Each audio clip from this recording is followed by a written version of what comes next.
সালাতে দোয়া কবুল হয়। সালাতে দোয়া কবুলের 3 জায়গা। একটা হচ্ছে তাকবীরে তাহরিমার পরে আমরা সানা পড়ি না, আমরা তো একটা পড়ি।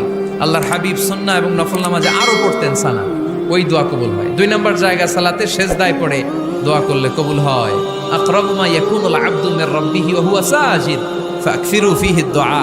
বান্দা যখন সেজদায় লুটিয়ে পড়ে, বান্দা আল্লাহর সবচেয়ে কাছে চলে যায়। তা কিন্তু বিশ্বনবী বলে, সেজদাটা তোমার রবের কুদরতি পায়ের উপরে পড়েছে। সেজদায় পড়ে দোয়া করেন। সালাম ফিরানোর আগে বিশ্বনবী দোয়া করতেন, লা ইউসাল্লিমান্না আহাদুকুম হাত্তা ইয়াতাআওয়াযা মিন আরবা'a। আল্লাহর হাবিব বললেন, 4 জিনিস থেকে পানাহ না আছে আমার কোন উম্মত যেন সালাম না ফিরায়। তারা যেন পড়ে, আল্লাহুম্মা ইন্নী আউযু বিকা মিন আযাবিল কবর, আউযু বিকা মিন আযাবি জাহান্নাম, আউযু বিকা মিন ফিতনাতিল মাহইয়া ওয়াল মামাত, আউযু বিকা মিন ফিতনাতিল মাসিহিদ দাজ্জাল।